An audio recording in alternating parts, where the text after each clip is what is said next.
Good morning, Metal Internet. Welcome to a new episode of the Metal Meltdown. And today, we are looking at the latest album from Sacred Reich, entitled The Awakening. I've said it before, and I'll fucking say it again, man. We've been in a thrash metal drought for the last year and a half. There has been a severe lack of creative and high-quality material coming out of this genre, despite nearly every other genre, particularly death metal and hardcore, which are closely associated with thrash metal, enjoying such huge booms of fresh new music. Mind you, 2019 has objectively been way better than 2018, with some competent and genuinely enjoyable records from Death Angel, Flotsam and Jetsam, and Forced. I would argue Possessed, because I fucking love that new album, but for some reason a lot of you think that even though Possessed currently sound and act like a thrash metal band,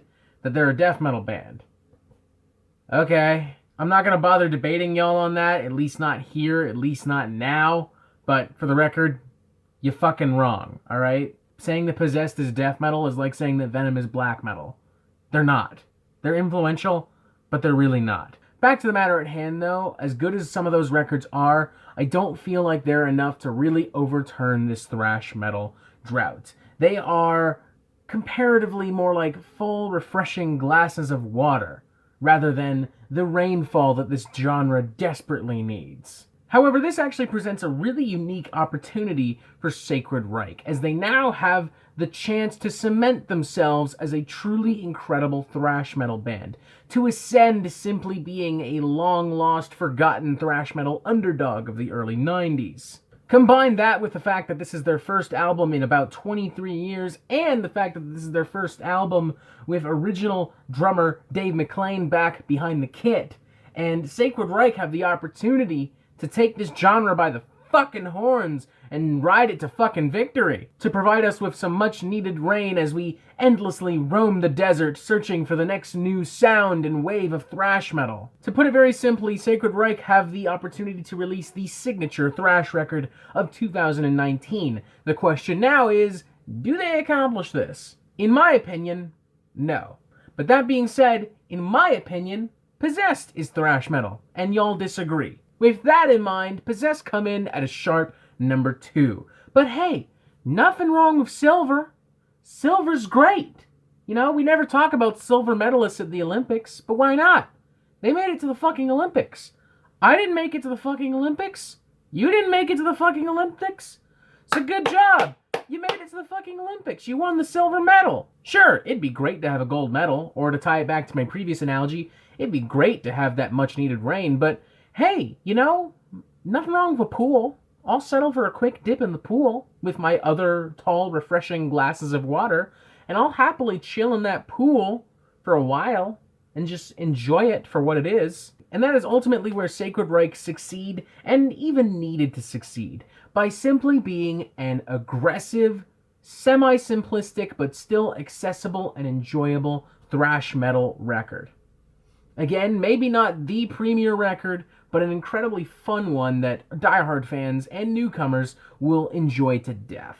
The first thing you notice about this album is just how fucking ferocious and violent it is. I mean, Sacred Reich really want to remind you who the fuck they are and what the fuck thrash metal ultimately is supposed to be. Major props right off the bat to Rizk, who is very quickly becoming my favorite producer in heavy metal and extreme music, having previously made killer records for Power Trip, Tomb Mold, Venom Prison, Code Orange. He has managed to sonically translate the band's immediate spirit and almost youthful energy into an album that doesn't feel like it could have been made in 2019.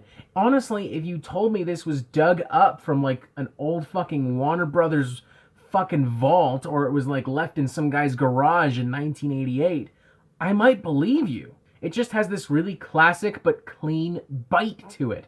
That classic thrash metal sound that we identify with from so many bands of that time. But hey, I can't just give credit to Arthur. I gotta give credit to everyone here. Everyone sounds fucking great right off the bat. Everyone sounds great all the way through the record. They really are fired up. They really are hungry to make something really vital and important. Particularly drummer Dave McClain. Now, if anyone was concerned that his time in Machine Head would somehow bring some groove or nu metal influence into the sound, y'all need to shut the fuck up, because none of that is found anywhere near here. In fact, Dave, I don't think has sounded quite this fucking good behind the kit in a while, and I think even the most diehard Machine Head fans, even those that would have defended Catharsis, would agree with that statement. He is clearly having so much fucking fun on here.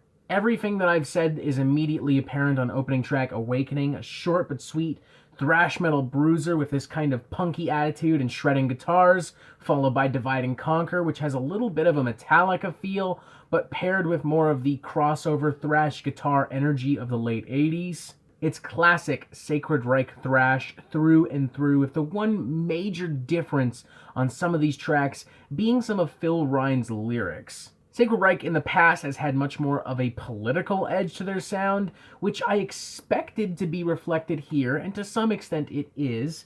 But considering everything happening in the world right now, politically speaking, and remembering who Sacred Reich are as a band, I feel like there are some missed opportunities not to go into some really extreme heavy-hitting territory. That being said, I do also to a certain extent admire the more jovial and even uplifting nature of some of these lyrics. Take for instance a track like Manifest Destiny, which probably has more in common with a motivational poster rather than some hellish thrash metal jams.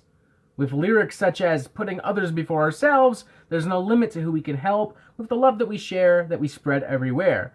Be the change you want to see. The point I'm trying to make is that if you like your thrash metal simple and to the point, you don't mind some goofy, lovey lyrics, these couple songs are going to blow your fucking mind. You're going to have so much fun.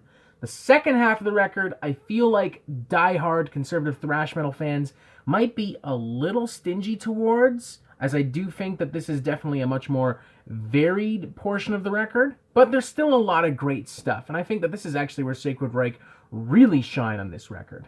Take for instance a track like Death Valley, which kind of feels like some early 90s Ninthrax, but mixed with a little bit of southern boogie and still retaining a bit of that thrash edge. It's interesting and different for the band. Or for that matter, closing track Something to Believe, an oddly anthemic cut that has more in common with classic Judas Priest than any of the other bands we've mentioned in this video. The record also ends at a sharp 31 minutes, and then it goes the fuck home. It doesn't waste any goddamn time. Even the more experimental cuts on this record are about 4 minutes in average length. And it's just consistently fun from start to finish. So I'm going to give this a 4 out of 5. Almost gave it a 3.5 out of 5, but I'm willing to bump it up. Because while it may not be inherently the most progressive thing I've heard this year, it does still have a dash more creativity than most of the thrash metal I've heard so far this year, without losing any of the fire, without losing any of the vitality, the importance, the violence, the anger.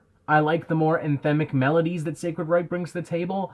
I like the joyful, almost peaceful hippie vibe that Phil Ryan sometimes brings into the lyrics. I do like that sometimes he still retains his political edge, like on a song like Killing Machine. And it all in all makes for probably one of the most enjoyable and fresh feeling and sounding thrash records of the year so far. I'm curious to see how the super diehard conservative thrash metal fans react to some aspects of this record, but that being said, I really don't picture a scenario where they outright hate this. I mean, even if you're not a fan of the more joyful lyrics or the minor bits of experimentation, there's still plenty of great thrash energy and riffery for you to sink your teeth into. As I said before, I still don't feel like this is enough to end our thrash metal drought, but also, as I said before, I will happily bring all of those tall glasses of water from Flotsam and Jetsam and Death Angel, and I will happily sit in this nice little pool that Sacred Reich have constructed, and I will happily relax and chill here for as long as I like. For now, like I said, I like sitting by the pool. I like this pool. I like this album. 4 to 5, it's great. Check it out. And that is it for the Metal Meltdown. I'm not an expert, nor do I claim to be, so what do you think? Do you like this record? Do you not like this record? And what do you want to hear from me next? And thank you for watching. Make sure you press subscribe so you get updates on Metal Meltdown fucking immediately. And you have yourself a fantastic fucking day.